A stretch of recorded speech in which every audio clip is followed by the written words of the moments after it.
ყულოს გამოძიებლების და სახელება აქვს შქერნალის ია. გადაყვანილი იქნა ექსპერტიზას სასამართლო დასვრის გაცემა, სავარაუდოდ ბოლო კვალიფიკაცია. ნანახი იქნა გვამი, რომელიც არის გახსნილ მდგომარეობაში, მისი ამოცნობა და დადგენა შეუძლებელი იყო, დათვალიერდა შემთხვევის ადგილი, გვამის დათვალიერება მოხდა ექსპერტის თანდასწრებით.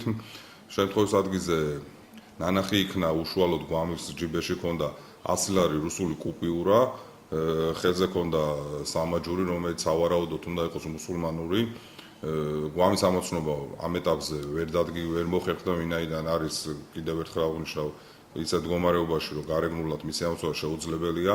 რაიმე დამადასტურებელი დოკუმენტაცია არ იქნა ნანახი.